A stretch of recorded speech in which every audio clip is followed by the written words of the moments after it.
Hello, and welcome to the Sunshine Sound Podcast with your host, Christine Matthias. It's not really in tune. The scale we're used to now, this equal tempered scale, is not exactly in tune. It's just enough out of tune, so it's sort of a compromise between, being able to play relatively in tune and also being able to transpose versus being able to play extremely well in tune, but not being able to transpose. Some instruments, and this is what I was referring to earlier, like singers, brass ensembles, sometimes you will hear them, a choir, will hit this harmony. Barbershop quartets also will do this. They'll hit this harmony that just sounds so pure, it just sets your hair on end. Hello and welcome to episode number 13 of the Sunshine Sound Podcast. In this one, I interviewed John Noble, also known as prettyhowtown. Maybe you've heard of him. He has come up a few times on the podcast. Anyone who's ever been to Open Oscillator certainly knows who he is. And he's also involved in a lot of other really cool festivals and like off-the-grid projects and performances in San Diego. There's no one quite like him, no one quite doing what he's doing. So he creates improvised electronic music on this analog modular synthesizer. So you'll have to go onto our social media pages and take a look at this thing to really get what we are talking about. So in the interview, this one is packed with information. John is really intelligent and he knows the intricacies of his music and the equipment that he uses. So he explains a lot of that really well throughout the interview. But we also get into a lot of interesting stuff like microtuning, his process for creating his music and kind of the math behind it. But also like the electronic music scene and his experiences with that. And of course, we'll get a chance to listen to a couple of his tracks. So try to keep up and I hope you enjoy. All right, so in the studio today, I have John Noble, also known as prettyhowtown. Thanks for being here. Well, thanks for the invitation. Oh, sure. So I wanted to have you on just because I've seen you perform, and it's so cool what you do. Not only that, but you've actually come up in a lot of the podcasts. You just come up in conversation with so many musicians. You really do. You're kind of, no one is quite doing what you're doing. You probably can explain your instrument better than I can. So what is this contraption that we're looking at? Well, this contraption is a modular synthesizer, and it's a particular format which is called Eurorack, which is smaller than the old Moog, like telephone central office looking things that came from the 60s, which are still around, but they're kind of heavy and kind of big. And I wanted to be able to play out, so I chose this format. So how did you get started? Were you using the different kinds of synthesizers and stuff in the past? It goes back a long way. Yeah. I discovered modular synthesizers longer ago than I care to admit. It was the early 80s. And when I was in high school, somebody gave me a tape with the music of Isao Tomita on it, which is a Japanese composer that was one of the early users of Moog modular synthesizers. And he had done some classical music transcriptions. And I thought it was the most amazing thing I'd ever heard. And his record jackets famously list all of his gear that he used. So, 1971, 72, which was, so it had been out for about 10 years, but I just discovered it. I went and looked up the prices of this stuff, and I wasn't going to afford it on my paper route money. So I went and bought some books on electronics and making music circuits and made some things. And then ended up going to college for electronic engineering as a result. So really, That's it goes back. It had a big effect in my life. But, many years go by. I was in car audio and was a loudspeaker designer and did some electronics, some coding and and other things. And noticed in about 2008 or 9 that there were people making modular synthesizers again. It had never really quite stopped. But it had gone, in the 80s and 90s, more or less gone away, and then it had come back up. And I paid attention for about another year or two. I was like, I think it's going somewhere. And so about 7 years ago, I bought a bunch of modules after DIYing some stuff, and haven't slowed down since, really.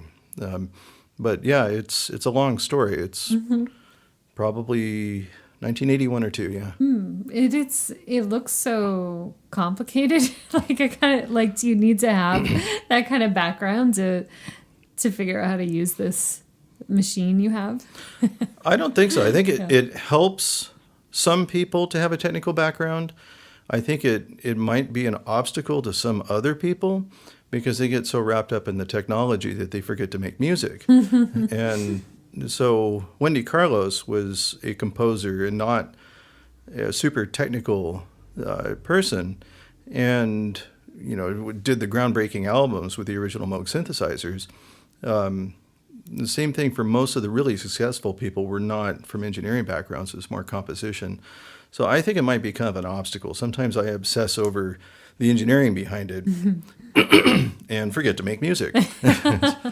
Sure. But that's also the fun of it, right? You can kind of get at it from two different sides. Yeah. Yeah. Well, for me, the rabbit hole goes very deep because I'm into woodworking and machining and electronics and music. And so, the saying was a Jedi makes his own lightsaber, and I wind up, if I can't buy it, then I have to go make it. And that's fun, and I enjoy it. And so there's pieces on this instrument that they're the only ones that exist, and maybe I made it last week. Wow. And maybe I'll throw it away and make something else the week after because it's fun. Yeah, so you were telling me that,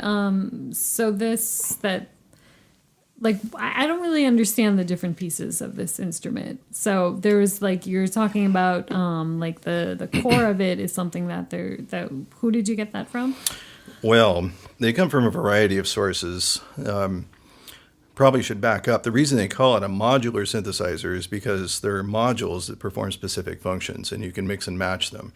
So typically in a given format, there's a mechanical standard, so the way you mount things, and then an electrical standard, which is how they get power from a common source, and then how they interconnect. So in this case, there's a common power connector on the back that they all use. And then on the front, they all use, basically, that's the same size as a headphone jack that would plug into your phone. It's a 3.5 millimeter jack. And so you interconnect them that way. But each module has a specific purpose, usually. They can get very complex, but usually you'll have something that's an oscillator, or it's a filter, or it's an amplifier, or it's a mixer. And the complexity comes from taking these small, simple pieces and connecting them in ways that would be difficult to plan for. So typically you go buy a synthesizer that has a keyboard, they've already mapped out, this is how it's going to make sound. It's going to have 3 oscillators, and then a mixer, and then it's going to run through a filter that's controlled by an envelope, and then it comes out the left and right jacks, and you're done. This one, I can connect anything to anything with, sometimes stunning results, and sometimes it's, really terrible also. It depends on what you're after. But anything can modulate anything. So that's the big strength and the big weakness, because you can never return to where you were. Not exactly. Right. Yeah. Can you create the same piece over and over again? Or No. Yeah. No. No. And that was a hard thing to learn, because I would get somewhere with it early on and then never, I was still working. It wasn't quite something I liked, but I knew, I didn't want to abandon it just yet. And so 2 weeks it would be making the same sounds. And I figured out you can't force it with one of these things. Either it's going to do what you hopefully are guiding it to do, or it's not. And if it's not, pull all the cables out, start over. And it's gone. And sometimes the decision to record or not record is along with that. It's doing something great. Do I go get the recorder, plug it in? Because I only record to 2-track stereo. Everything I do is to a portable recorder. Do I record it and break the flow and probably never recapture this? Or do I just enjoy it? And a lot of times I just enjoy it, because my record is not being good. When I get the recorder, then the magic, it evaporates. Right. So do you go in with any kind of plan then, or is it all just completely improvised every time? Increasingly, I've been hoping to go towards a little bit more compositional approach, but yeah, it's all improvised. I will have a sense of the mood of what I want to do, especially if I'm performing live. I'll look at who else is performing, where it is, where I am in the lineup, and then make decisions about, is this going to be really, something hard driving? Is it going to be, communicating with whales, or, maybe all of the above? Yeah. So when you have, you have this like tiny little keyboard. So what can you control with that? Like, what are you programming into it? Well, these days, so when I have a full-size, like regular, this isn't a piano keyboard type thing. Yeah, this is a typing keyboard. I have a module that is essentially a computer. And there are some people out there on the internet who would say I have completely sold out after complaining about computers and music for years in various forums. But I would say that this is more crafting your own instrument with code. So you write programs basically, and it's like programming an old HP calculator or something. It has a lot in common with it. You can make this module do anything from, I'm trying to not get technical here, so low frequency oscillators to audio rate stuff to various control elements. You can make a sequencer out of it. And it's a choose your own adventure. And being that, that's what I do professionally is I write software, then there's kind of a love-hate relationship with it. This feels very comfortable, but at the same time, I don't really want to do for my hobby and my passion what I do to make money, but the result is that I can have this now very small instrument that is extremely flexible and that has more scope for taking a compositional approach. I can have longer sequences in. I can, we'll see. So in 2 days, I'm actually going to be. When is this coming out? So it won't come out till next week. Okay, perfect. Yeah, so I'm sort of doing a John Williams tribute on Wednesday at Open Oscillator. Nice. Yeah.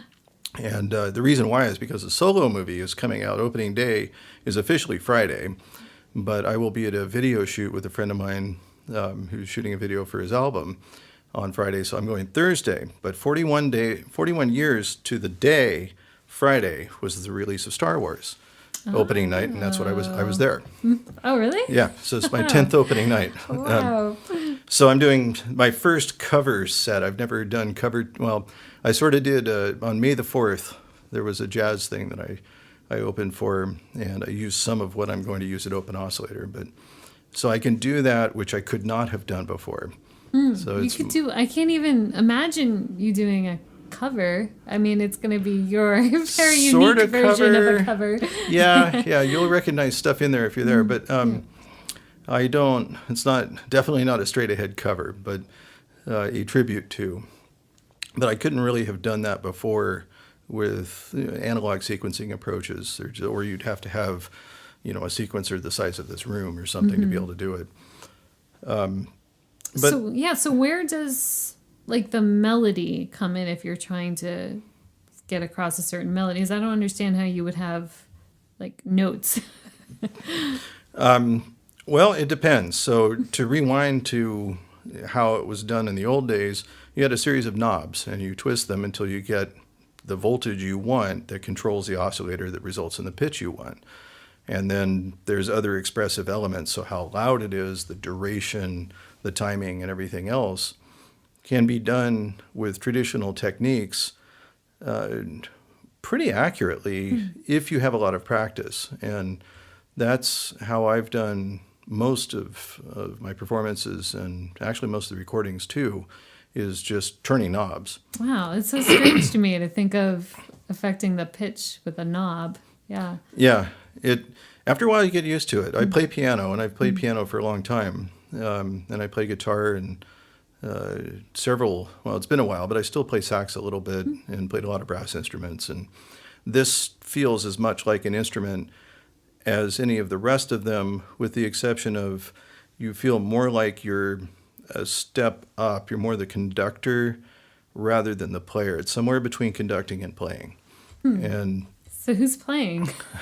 well, it's, sort of this robot band Yeah. you have going. And to me, I think of it as somewhere as of a blend of jazz and Baroque methods. And in Baroque times, they would actually lay out charts, much like they do in jazz now, for what amounted to the rhythm section, so your harpsichord player, the continuo. And they would say, okay, we all understand, these musical approaches, so you guys go do something in A minor for a while, and we're going to be off, soloing and doing our thing, much like a rhythm section in a rock band or a jazz band would do now. And so that's what I do, is you can only concentrate on so much when you're playing one of these things. And so I'll set the conditions right so the modular will go off and do its own thing. It's like it's and vamping. keep it interesting. Yeah, exactly. Yeah. And you do that with, not programming it in. So you don't say, okay, these are the notes you're going to play. Use generative techniques. So sample and hold, feeding random numbers into the sequencer, maybe not totally random, but throwing a little bit of chance in there. And then it takes on a very human feel so that I can go concentrate on something else. And I'm particularly weak on doing like drums and drum-like things. I don't think like a drummer. And so I'll just turn it loose, maybe build up a drum beat out of dividing clocks. So divide by 13, divide by 7, divide by 2, add all those up, and then feed it to a hi-hat or something. And you get repeating patterns out of it that don't repeat too often, and they have kind of a human feel to it. Wow, that's so cool.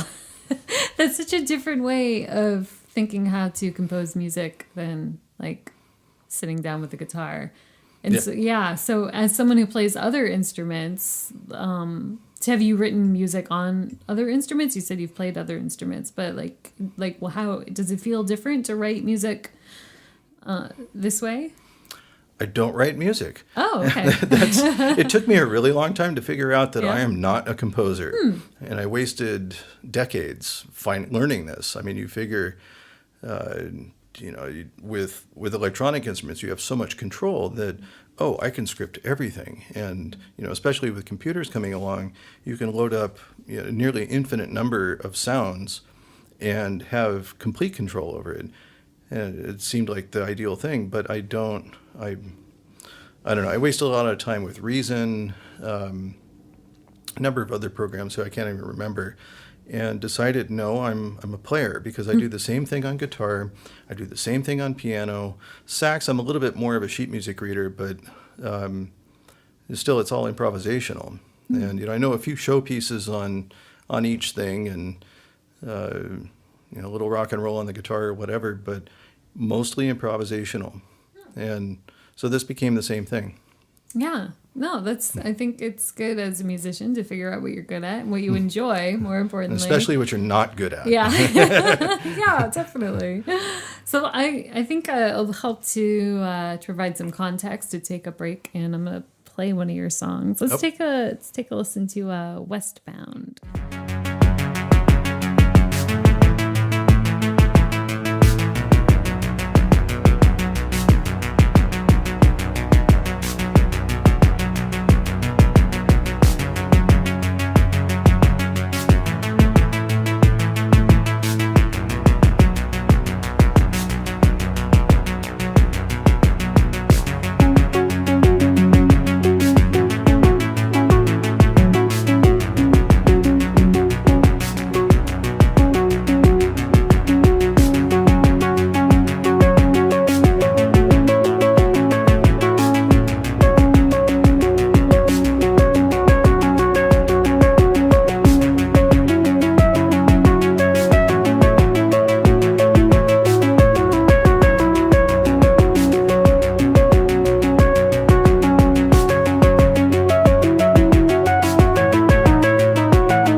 So,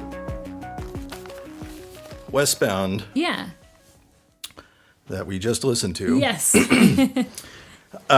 is a really good illustration of what I was talking about for generative music techniques.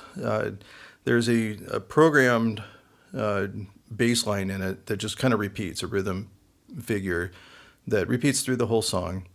The drums are synthesized. It's a sine wave oscillator and some noise that's just gated, so you get, poon and tss out of it. And those are generated with clock dividers. So you take you're probably about a 16th note. It's been some years since I recorded that, but your basic 16th note beat, and then divide that by various things, and then change the divisors over time also, and then add those, the sum of all of those things becomes the rhythm. So it's all mathematics. But the lead voice in it was actually played with a joystick. Really? And yes, and one direction was the range of notes available, and the other direction, if I recall correctly, was probably the decay on the envelope to get a little bit longer and shorter notes. And then the choice of notes was determined by a device called a quantizer. So in a modular synthesizer, we have analog control voltages, and we can add them, we can subtract them, divide, whatever, but it's 1 volt per octave. So from C to C is 1 volt. If I take another 1 volt signal and I combine those two in a mixer, I have 2 volts. Now it's gone up 2 octaves, C to C to C. So if I expand, so what I had going on there was a slow sine wave. So if you think I think most people know what a sine wave looks like. So that was feeding into this joystick that was controlling how wide a range of that was going into this quantizer. And the quantizer takes this incoming arbitrary voltage and locks it into note values. And so it's a choice of scale. In this case, it was probably, the equivalent of C, G, C, and then you can add more notes into it. So I was playing the whole melody with a joystick going left, right, up, down, and then a switch controlling my note choices. And if you listen to it, it sounds like somebody's playing a keyboard. Yeah, it does. And I haven't listened to it in some time, but it comes up every now and then, in the rotation. And I've done a lot of music this way. That one came out just in a particular way that sounds more keyboardy than a lot of what I do. And it's a really good example. I like to, people asking, what can you do with generative music? Because you think, this Berlin school, very locked in Kraftwerk sound, and I think you can get a lot more out of it than that. And that's what I try for, is stuff that sounds human. Yeah. So how did you make that joystick setup? Like, how did that come No, together? that was a module from a whimsically. So some of the companies in the modular world, the name of this company, so-called, is probably a guy, forgive me if you're out there, but I think a guy in his garage putting things together. Is called Flight of Harmony is the name of the company. And there's a Choices joystick that I used to have. But yeah, it's something you could make. You could, rate a joystick out of an RC controller or something and rig it up, and it would be pretty easy. And that's one of the really cool things about modulars, is they're pretty low tech. It's 60s, 70s technology mostly, with some digital control and some now, digital signal processing for getting some of the effects and stuff. But in principle, it was all stuff developed by Don Buchla and Bob Moog back in the early 60s. And some of the circuits that are in here, I have a module, this little guy right here, has what's called a low-pass gate in it, 2 of them. And primitive technology. It's basically it was originally a light bulb shining at a light-dependent resistor, and then they would wrap tape around it or something, and it's called a Vactrol. And it's a super primitive way of going. Now it's a little bit more modern because they use an LED, but they're still really crude, kind of inaccurate devices that have a particular response that they give to the sound. And that's all I've ever used is low-pass gates. And it's that's kind of a signature sound. They call it Buchla bongos from this. If you hit it with a really short envelope, it kind of has this bongo-like decay to it. Oh, neat. But yeah, it's very crude, which means that you can make really simple devices that will talk to it. I've made all kinds of weird, little battery power things and, just lash up some things, and you can get interesting control elements out of it, including, people do like Wii controllers and things and hack them up and give alternative control devices. So how much of your setup is like stuff that you've made yourself, or how much modification do you do? It depends. Right now, not very much. I have this delay pedal that I hacked over the weekend, and that is a pretty small part of this. There's one other module in here that I hacked because it was so badly made in the first place. It had to be. It sounds great, but it's just a horrible train wreck of electronics. And I have another one that I need to modify for more gain, the input, because I want to plug a mic into it, and it's not quite enough. But most of what's in here right now is pretty much the way it rolled out of the so-called factory. Yeah. And what factory was that? Well, it depends on who you're talking about. I have probably 8-9 different manufacturers represented here in this very small modular. That much. It all looks so cohesive, though. Well, they're aluminum. It's an aluminum faceplate, but I can tell you. So all of these are from the same guy because this is a format he came up with. They're one rack unit tall, and they call them tile modules. So this guy is up in Vancouver, British Columbia, and they were made there. He also made these, and he actually is one of the few that has like a real company. So he has employees and everything, and it's like the real deal. But some of the others, I understand the guy who made this little thing is based in North County, San Diego, I heard recently. This is made in Latvia, actually ordered, shipped from Latvia. Yeah, it was pretty cool looking post thing on it. It's made by a company called Make Noise, who's celebrating their 10-year anniversary in about a week or two in North Carolina. It's a former employee of Moog, actually. Oh. These two guys are New York, I think. This was Los Angeles. And this is a guy who just made these expanders. So I have six. I have another one of those, the ones with the 4 knobs on it. 6 of his modules, but it's literally like a dining table setup, and he's just a very gifted DIY. I think he writes software for a living, but he's gone deep into the electronics, and he had a need, and he made them, and then decided other people needed them too. But you can't say it's a, quote, company. So yeah, they're from all over the place, and then I may have bought them used from somebody in Singapore. There's this worldwide network of people. I've done trades in. I haven't done any in Africa, but trades and sales pretty much everywhere else. Asia, Australia, Europe. Shipping stuff to Russia is really sketchy. Really? It's wow, that's so. There's people all over the world playing around with this stuff. Yeah. Yeah. Well, that's the magic of the internet. Is the community of people. This happens in other things. There's photography, astronomy, and other things that I'm into, where it's these communities of people that get to know each other. And this is no different, although I think the people that have been around for a long time are maybe a little bit more rabid, really deep down the rabbit hole. And a lot of them are just, they collect modules, seemingly. It's like Pokemon cards. Yeah. And they have these enormous things, but it's, it's still cheaper than a boat. I guess so. Because everything is.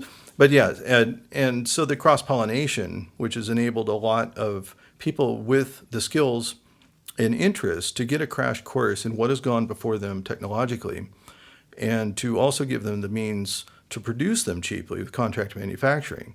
So you can go download a couple of programs, do your design work, and then upload the result to a contract manufacturer in China and get back product in a week for cheap, for really cheap. And do you trust it? Yes. Yeah, it's excellent quality. Almost everything in here was probably made that way. Some of it was made domestically or in North America, but a good deal of it is contract manufacturing overseas. And the quality, our iPhones, our like, are made there. And Oh, sure. yeah. So it's enabled people with an idea, but not $100,000 in capital to go realize these artistic tools. And there's a website out there called Modular Grid that tracks the available modules for pretty much any modular format. And right now there's over 6,000 for Eurorack format, different modules listed. Now there's a lot of duplicates, a lot of DIY one-offs and things like that, but conservatively, I would say 3,000 commercially available different modules. And it's exploded. I mean, it's in the past probably 5 years, 3/4 of those came out in the past 5 years probably. Wow. So are you like always on the lookout for new and interesting stuff, or No. No? No. It was pretty stable for years. I didn't change much of anything. And probably in the past couple of years, I changed some. The big change was this thing that I used, the typing keyboard, the programmable module, because I had kind of reached the limits of what I could do with a traditional style small rig like I was doing. And I felt like I was repeating myself a lot and wanted to go in a more compositional approach, like I was saying earlier. And so I took a chance because I thought I might hate this a lot. And it's been a little bit love-hate, but I'm growing to like it. So there's been more change recently. But no, for years I didn't change anything. But it's very typical. There's what's called GAS, Gear Acquisition Syndrome. And, I think guitar players have that too. Yes, this pedal will be the one. These strings, this guitar. Yes, I'm kind of the same way with guitars too. I've had the first new guitar I got in probably 30 years was 2 years ago, I think. An Ibanez acoustic that has resulted in me playing guitar a lot. It's a great guitar. It's an instrument, and I think you have to stick with it like any other instrument to really learn it. Yeah. And, it's practice, and being forced to practice by, being booked for something and then, frantically 3 days before, what am I going to do? Which for an improvisational musician is pretty nerve-wracking sometimes, but... Yeah, but you're playing out. You play a lot of interesting stuff. You said what was the thing that you were doing? It was some kind of festival or something out of San Diego you're doing a few weekends ago. Well, so it got really cold in the mountains, so we ended up at the beach. But very suddenly the forecast deteriorated. We were going to do an ambient event, which I don't feel there's enough. That's where my musical passion kind of is in what I would call small music. It's fun to go out and get really loud and stuff, but I think there aren't enough places and ways that you can experience smaller music in a public setting. What do you mean by smaller music? So I guess even things without beats at all, I guess would be one way to describe it. So just, pure drone sound, that kind of thing, stuff to zone out to. And it's typically, you may run across it as a background in some other setting, but not live. And some like-minded people, we decided I found a good camp spot, so we're going to haul in small battery-powered PA and some other stuff and do it up in the trees. And it got really, really cold. Oh, yeah. The forecasters are like for the mid to low 30s. Ooh. All of a sudden, it dropped from 50 overnight to that. For the gear. And 50-mile-an-hour winds. And I forget that. So we wound up doing this down at Mission Beach, or Mission Bay rather, down by the boat ramp. And it was really cool, actually, because I also have an FM transmitter. And so we had a radio station going. Oh, nice. And small portable speakers plugged into radios, spaced out for some distance. And so the sound wasn't coming from anywhere in particular. So there will be more of this. Look for some pirate radio stuff here and there. It's like coming. It's cool. It's coming, especially places you aren't supposed to. We'll save that for another time. But sure. So So how many artists were involved in that? There were, I think, just 4 of us showed up for Mission B, the Mission Bay thing. But I think the majority of us, there probably would have been 8 or 10 of us, probably contributing. Just getting together, making some ambient sounds. Like, were you playing together, or was it like individual sets, or? Just I did some live stuff. Steve, who performs as Other with 2 R's. Hi, Steve. And Dasha, and he's going to kill me because they came up with a name for the duo because they're going to play out together, and I can't remember what it is. So sorry, Steve and Dasha. But and my friend Zog, who is another, he is kind of a crossover guy. He sings, plays guitar in bands, and then also does the electronic stuff. And Jason Brockman, he's put on all kinds of parties and stuff. And I was thinking about this actually when I was on here, is one of the other really cool things about this kind of small community is the people you meet come from every imaginable background. And I could sit here and name drop for the next 20 minutes and not run out of just awesome people I've run across, from the academic community, from the noise music community, from the DJ and dance EDM community, those are all separate. I want to be clear. Which has led to, I played in Detroit a couple of years ago during Movement, doing techno in Detroit, which, of all the places I'd never thought I would find myself, that was right at the top of the list. And got to meet some just amazing people. To the monthly show that I used to run here called Fully Patched down at Kava Lounge, and the people that would, hey, there's a place where we can go do this live analog controlled music, and I met some amazing people there. Open Oscillator has been just a tremendous asset. Jeff and Daniel and those guys do just an amazing job. And the UCSD community, they have a very strong presence in electronic music and a long heritage in it too, in experimental music, and that's still going strong. And so a lot of those people come out, and I think if you can always find yourself being the least talented person in the room, then you're in the right place. And I find that I look around and I'm like, man, I'm lucky. Yeah, it is such a cool scene here with electronic music. I feel like the more I get into it, the more there is to find, the more people I find who are doing something really unique and creative. Yeah. It's a cool scene. Last night, was that last night? God, I've so many. Yes, it was last night. It's been a really interesting day.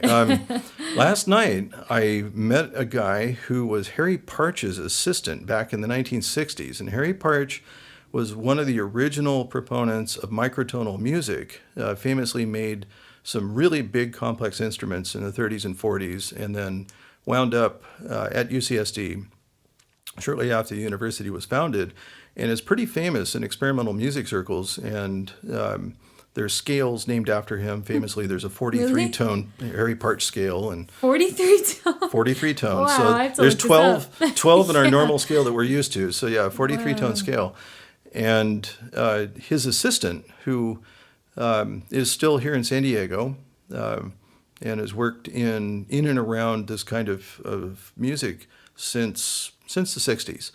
And, they were building electroacoustic stuff. He was telling me, some of the stories from the early to mid 70s in building these electronic instruments, the experimental stuff they did, the shows they put on and everything else. And, you start to get a sense of the history behind it. It's just a kind of a mind-blowing conversation, really, to think about how long this has been going on, but you don't hear about it. Nobody tells you about it. It doesn't show up in the charts, And if you're lucky, you'll be in the right place at the right time and get to meet some of these people. Right. Yeah. It's not getting posted all over social media. No. You just have to go out and find it. Yeah. I asked this gentleman if he was on Facebook. He laughed at me. He's like, yeah, no. That's actually kind of nice to hear. Here's my card. Here's my card. Yeah. Right. Yeah. Cool. Let's take another break and listen to one of the other tracks. This one's called Dust and Shadow.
And we're back.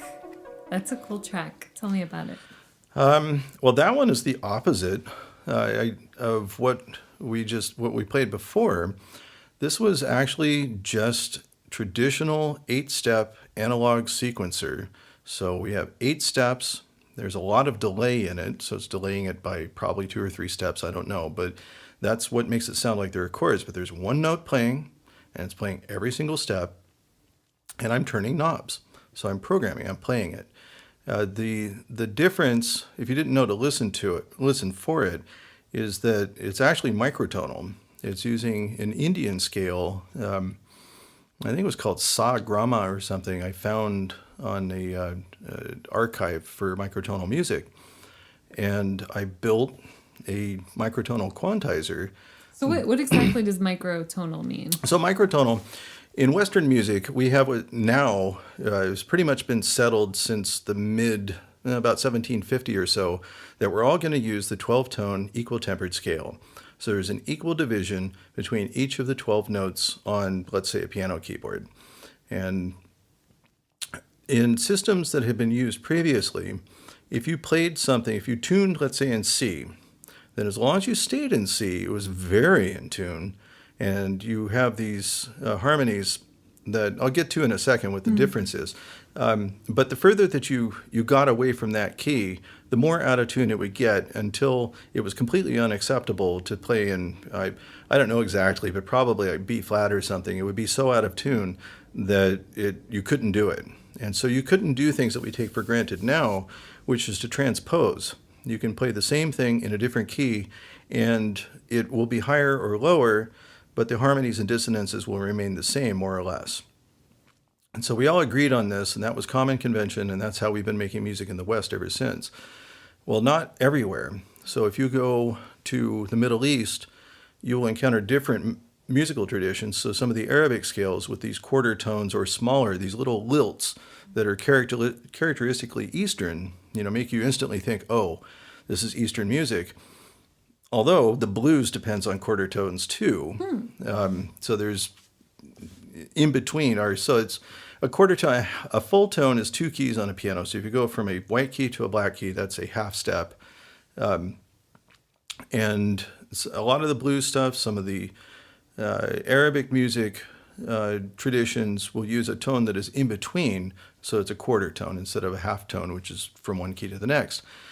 And then you get into some of the microtonal is one way of defining the note space is with it's a unit called cents, just like pennies, cents.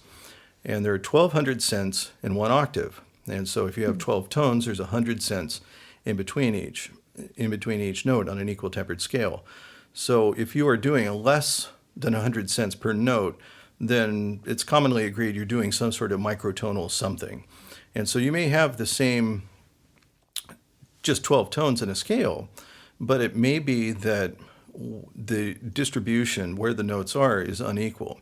And the reason they'll do that is because it's not really in tune. The scale we're used to now, this equal tempered scale, is not exactly in tune. It's just enough out of tune, so it's sort of a compromise between being able to play relatively in tune and also being able to transpose versus being able to play extremely well in tune, but not being able to transpose.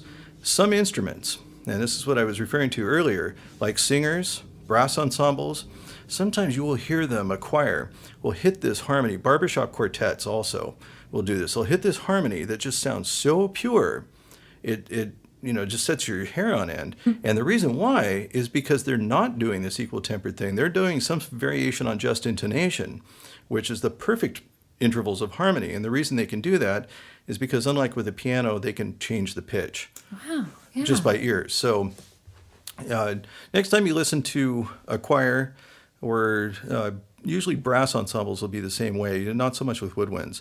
You'll hear them hit these chords that for some reason sound really, really pure. And that's the reason why, is because they're using a slightly different tuning system and they're doing it by ear. So I built, to get back to this track, I built a microtonal quantizer that will take these arbitrary analog voltages in and then lock them into pitch voltages on the way out corresponding to notes in this Indian scale that is totally non-Western. And the thing to listen for, so now go back and rewind a little bit and listen to this. Listen for the dissonances where the notes don't agree, they don't fall into a harmony, because it's different. It doesn't sound like what happens with Western music. But it was just an 8-step thing, and I'm sitting there turning knobs. Oh, wow. Yeah. So cool. So you had that plan for that going into it, at least for it to be microtonal? Yeah, I was experimenting with scales. And that particular device I built had all kinds of weird stuff that I just like grabbed because it looked interesting. And so I had some African scales and some Korean scales and Indian stuff and, you know, whatever looked interesting. And some of it I didn't get any musical result out of, but I recorded at least a couple of tracks that made it onto albums from those. And if I didn't tell you, you probably wouldn't know that it was microtonal music. No. You would assume that would sound really dissonant or somehow weird. Off-putting. Yeah. Weird, yes. Yeah. But it actually sounds, that track sounds pretty melodic and enjoyable. Conventional. Yes. Yeah. Yeah. Yeah. But so when I tell you that and you go back and listen, then you will hear it because it's off. But in a pleasing way, especially for me, the harmonies are really nice and because they're different, but it's in the dissonances, which I also found. So in this microtonal thing, they've theorized about what Johann Sebastian Bach used for tuning for his compositions. And there's some agreement that at some point he was using this particular tuning called Werkmeister 3. And so I retuned my piano to this, about the middle 4 octaves of it, and tried what like little... a actual piano. Yeah, I have a about 100-year-old Chickering upright grand. Yeah, I've heard. Isn't it a huge pain to tune a piano? To do it properly, you need more skill than I have, but I get by. Okay, and yeah. So I tuned it. I have a tuner that can do some alternate tunings, and I tuned about 4 octaves of it to Werkmeister 3, and then played Bach again on it, and it was a revelation. I've heard it. I mean, there's YouTube demonstrations of this, but it's not the same as in person. And it's in the dissonances. You're like, oh, now I understand why he wrote this way. Because it sounds maybe to a non-musician, I'm not sure it would be as big of an impact. My wife didn't hear as big a difference as I did. But to me, it was a revelation. And so I think that it's these subtle things in music a lot of times that, use your ear a little bit more and use, the technical side of it to help you get there, but then listen to the result. And there's a lot of feeling in between the notes. Wow. Music is so cool. There's so much to explore in every direction, And yeah, that's why I really appreciate having you on here and hearing your perspective. Yeah. So do you have any shows coming up other than you're going to play Open Oscillator? Do you have anything else coming up? Yeah, there's a couple of things. Open Oscillator is always super fun, more for what other people do, and it's also just a fun playground. Going to be there every other month. Just go if you have any interest in this stuff at all. And yes, I'm playing Kava Lounge on, I don't have my calendar, but there's a show called Scratch that is oriented around live improvised electronic music. And there's some heavy hitters, Drokar, which is Drona and Jesse Karras, put out a wall of sound. Austin Speed, who's a longtime regular around, and oh God, I forget who else is on the bill, and little old me. As at Kava Lounge, I want to say it's the 13th of June. Okay. And then there's a show coming together that the flyer should be out tonight, Caja Fuerte on June 30th in Tijuana, and it looks like it may have been expanded into a 2-night show now. I keep hearing about cool stuff in Tijuana. TJ has a better electronic scene, I think, than San Diego. Really? Yes. Wow. More risk-taking. There's I did a talk at an electronic music school down there, actually, on generative methods of composition. Partly in Spanish. It was really difficult. Yeah. But, but yes, there's a lot of people in the scene down there, and I would say the audiences are also, in a way, much more prepared for bring the weird. And so there's Borderland Noise Fest, which Ide Jimenez runs, and a lot of cross-border collaboration. But I think I prefer to play down there a lot of the time. It's a different experience, and it's people really respond. I lived down there for a while in the late 80s, and the city has changed a lot. It didn't used to be its own thing. Tijuana was a place that everybody came from other places in Mexico to cross the border. But now Tijuana has its own scene. You had Nortec that came up there with Nortec Collective, and if you haven't heard it, have you heard of Nortec? No. Okay. No. So you take norteño, papa music, accordions, tubas, and all that, and you combine it with techno. What? Yes. That sounds... Yeah. So, I can't even imagine what that sounds like. So it's Bostich and Fusible are the two remaining. They're touring now as Bostich and Fusible from Nortec Collective. So they sort of disbanded. There were, I think, 4 members through the 2000s and up to about 3 years ago or so. But they have a number of releases, and it's really excellent. I've been a fan for a long time and keep missing them in person. I mean, because one of them, Ramon, he lives in Tijuana, actually, and is a dentist who also does electronic music, and they tour the world. Wow. So they have a really great scene down there, and there's a whole lot of cross-border collaboration. A lot of us know each other. Cool. So what's that show that you said you're... So that one, oh man, what was the name of the show? Well, it's a Caja Fuerte, June 30th, and now they may be doing the 29th or July 1st also. I don't know. It's in flux. There's like a Facebook chat going right now saying we got too many great people. And so look for that one, Caja Fuerte, at the end of June, and should be a really good show. Cool. And so do you have a Facebook page? Are you up in the socials? according to Google, I am a musical artist. It's official. So if you just look for prettyhowtown, all one word, make it lowercase because I'm pretentious like that. And actually, so for I think some people know, but where my artist name came from is from the poet E.E. Cummings, who was a famous experimental poet from about the 1920s through the 1960s is when he was active. And he and Charles Bukowski are probably my two favorite poets. And E.E. Cummings wrote a quite famous poem called Anyone Lived in a Pretty How Town. And that is the first line of the poem.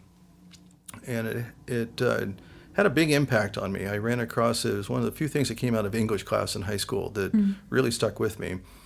And it was a music project of me and a friend of mine in the late 80s, and then it was dormant for a long time. And when I was looking around for a name, I just slapped that on, for lack of anything better, and it stuck. And now I don't know because people can't figure out what in the world does that mean. And it does mean something, and I would encourage everybody to go read the poem and then try and figure out what it means. But it's so yes, there is something behind it. But but once you explain that to me, I remember it now. Yeah, once you learn where it's from, it's pretty cool. I've kicked E.E. Cummings out of the search results. I think nice. The first 9. Yeah. Take that. Awesome. And you have a great SoundCloud. A lot of really cool tracks on there. Well, thanks. Yeah. Is it just /prettyhowtown for SoundCloud? Were you able to get that? I'm pretty sure. I had to go, yes. I think it was a Pretty How Town somewhere. I picked up prettyhow.town recently. I haven't there's nothing there yet. Sure. I need to redirect it to the site, but where I have absolutely nothing. But maybe at some point. but at some point I might. I have someone helping me because I really hate promoting myself, and I'm not sure why I would promote myself actually, because I do this because I have to. Yeah.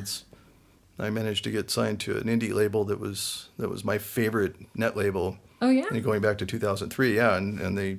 What label is that? Called Magnatune, and John Buckman is a hero of mine, and I was in online media distribution back when he founded this. So I was a director of R&D for an internet startup that did downloading jukeboxes. And when he started this in 2003, I remember the day he did it is when the idea of a net label was brand new. And then 4 years ago, I never really submit my music anywhere, and sent it in, and he's like, yes, we'll take all 3 albums. And I was absolutely shocked. I mean, and so that's resulted, I find somebody told me, hey, you're on Spotify. That was a few months ago. Really? Wow, that's kind of cool. Yeah. And you're out there and playing cool shows and everything, and you're not just, you don't have like a social media marketing plan that you're No. you're just out there and doing your thing. I think that's because you love it. That's what matters. Yeah, I'm very, very, very fortunate to know some really, really nice, talented people. And I think the DIY ethic behind all of this underground stuff, and almost all of it is very, very underground, is amazing. The amount of work and love and money and everything else that goes into it is astounding. And to be able to, chip in somewhat, and, it's ridiculous what some people do. The amount of work they'll go to, and there's no prospect of making a dime. But it's everybody coming together and doing their part. And that part of it is as rewarding as the rest of it. Pretty cool. Well, thanks for coming to the studio. I appreciate you taking the time for chatting with me. It's been fun. So thanks again for listening to episode number 13 of the Sunshine Sound podcast. We have older episodes up on sunshinesoundcenter.org. Also, be sure to check us out on Facebook and Twitter and Instagram. We recently got a volunteer to help out with our social media, so we'll definitely be stepping up our game there, and really hope to be doing more to promote the local music scene and to promote all the stuff that the artists on this show are doing. But if you have any questions for me, want to get in contact, want to suggest any guests, you can shoot me an email at christine@sunshinesoundcenter.org. That's all I have for you today, but I'll talk to you again soon. Have a good one.